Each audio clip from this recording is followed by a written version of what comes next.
오늘도 귀한 새벽 예배에 나오신 우리 모든 성도님들 한 분 한 분 위에 주님의 긍휼하심이 함께 하시기를 축복을 드립니다.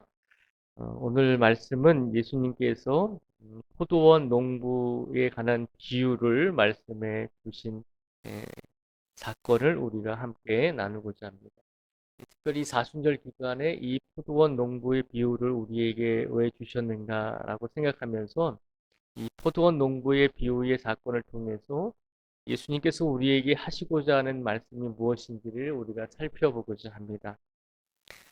우리가 너무나 잘 알고 있는 내용입니다. 어떤 사람이 포도원을 아주 잘 만들어 놓고 그것을 농부들에게 세를 주고 이제 타국으로 떠났다라고 되어 있습니다.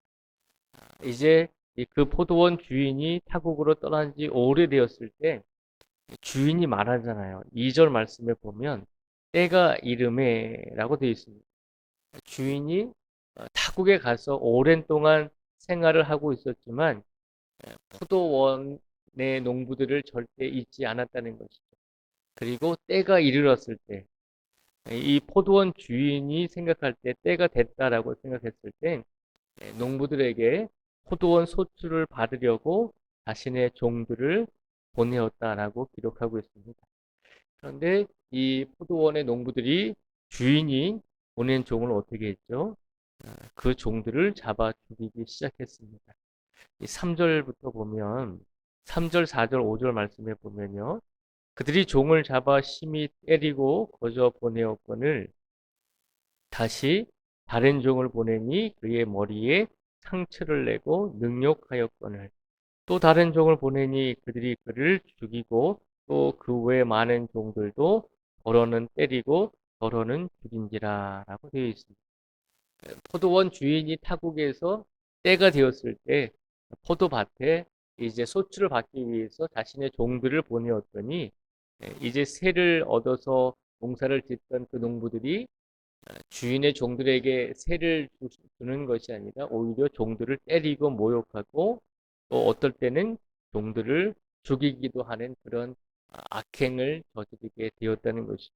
한두 번이 아니라 계속해서 주인이 새로운 종들을 보낼 때마다 그렇게 했다는 것입니다.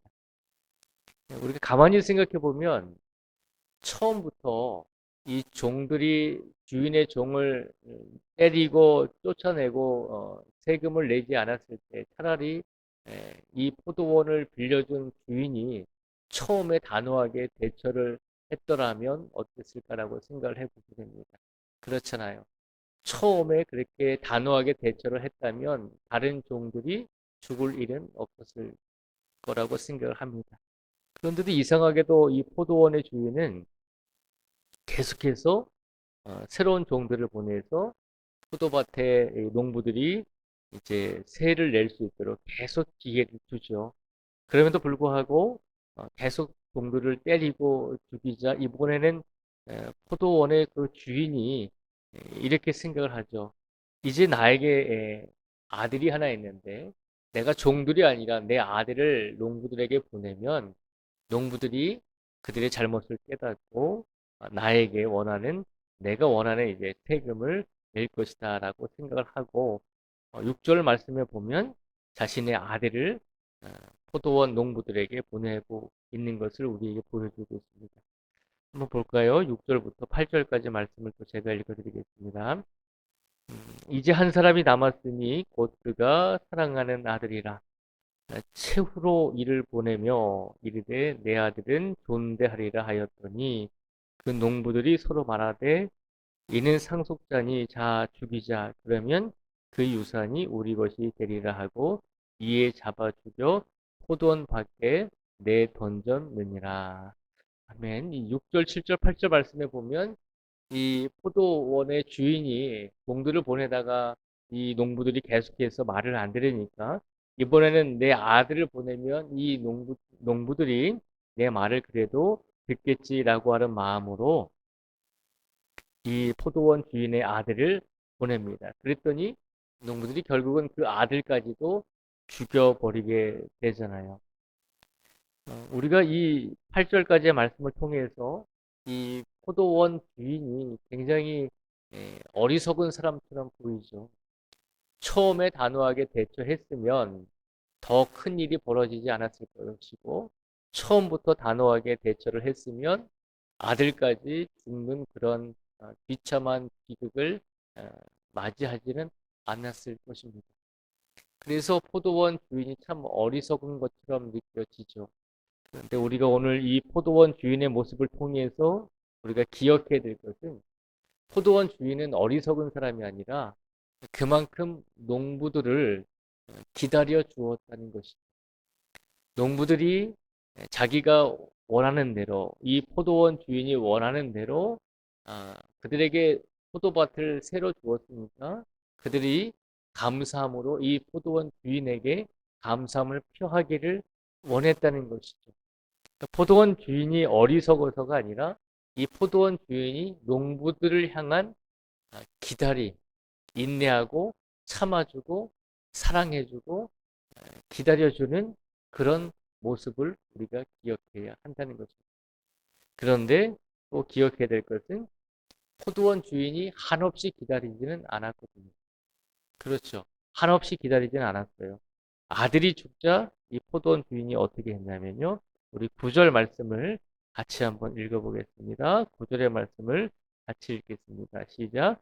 포도원 주인이 어떻게 하겠느냐? 와서 그 농부들을 진멸하고 포도원을 다른 사람들에게 주리라. 아멘. 9절에 보면 결국 농부들이 이 포도원 주인이 기다려주고 참아주고 인내해주면서 아들까지 보냈는데, 그 아들을 결국에는 죽이자 결국 포도원 주인이 많은 사람들을 데리고 가서 그 포도원에 있는 농부들을 진멸하고 포도원을 다른 사람들에게 주었다는 것입니다. 이 비유의 말씀은, 하나님께서 우리를 한없이 사랑하시고 한없이 아껴주시는 것은 사실이지만, 그러나 우리를 사랑해 주시고 우리를 아껴 주시는 그 마음은 결국 때가 있다는 것입니다.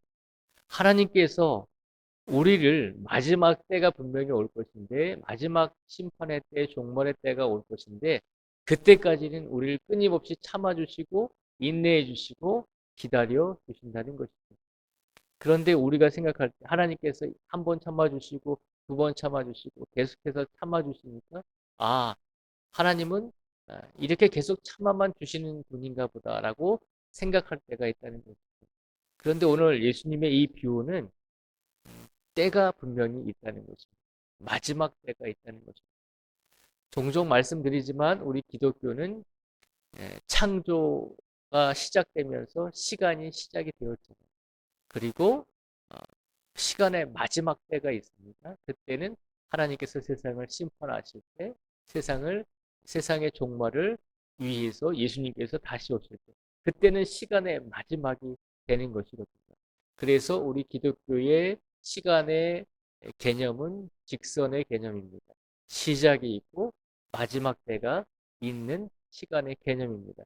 그 개념으로 보면 오늘 농부의 비유의 사건을 보면 이해하실 수가 있습니다. 시작의 때는 언제입니까? 농부들에게 포도밭을 만들어주고 모든 것을 다 잘 가꾸어 놓고 세를 줄 때부터 이제 시간의 시작이 되었다는 것입니다.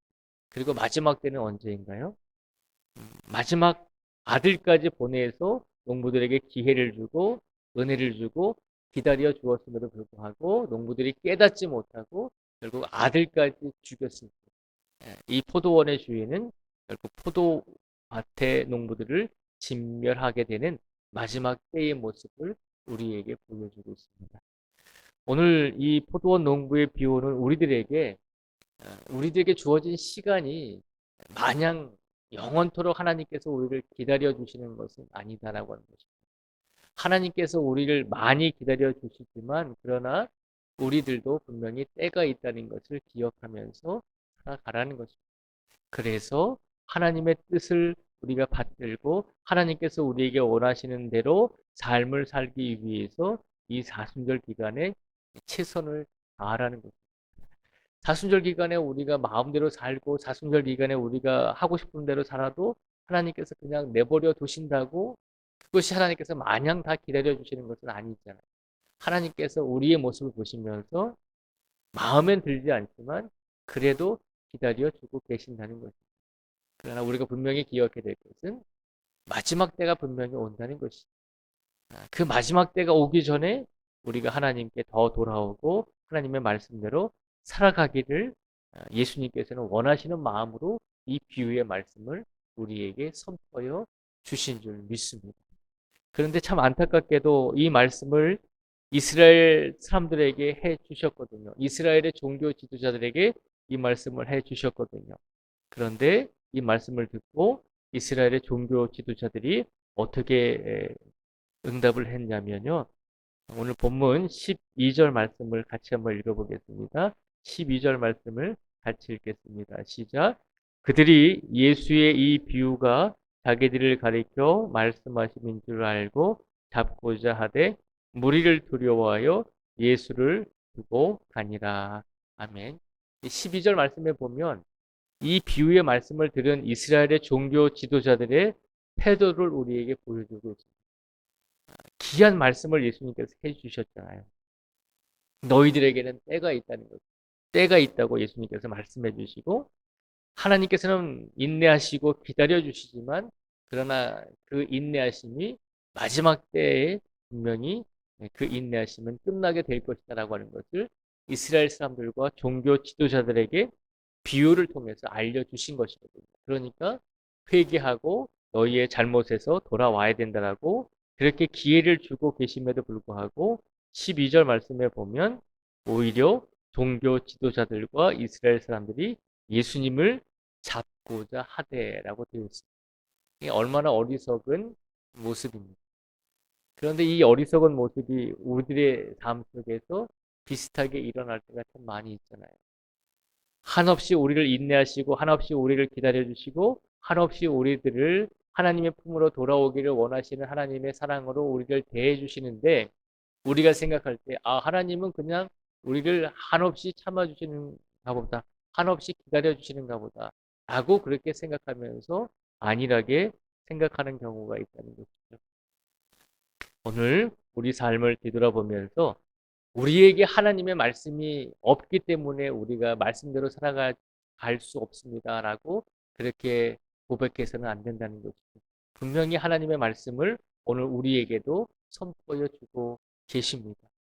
하나님의 말씀이 우리에게 예수님의 입술을 통해서 선포하였듯이 이 말씀을 통해서 우리들에게도 시간은 영원하지 않다는 것. 분명히 우리들에게도 때가 기다리고 있다는 것을 일깨워 주셨으니 우리가 이 말씀을 들었으니 이스라엘 사람들처럼 이스라엘의 종교 지도자들처럼 오히려 예수님을 잡아서 죽이려고 하는 그런 모습으로 살아가는 것이 아니라 예수님의 말씀을 듣고 깨달음으로 우리의 삶을 되돌아보고 우리가 하루하루 더 예수님의 말씀에 순종하며 하나님의 뜻에 삶을 살겠습니다라고 다짐하며 하루를 그렇게 살아가실 수 있는 성도가 되시기를 하나님께서 바라고 계신 줄 믿습니다.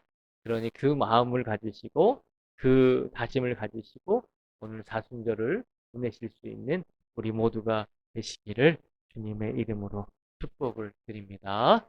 기도하겠습니다.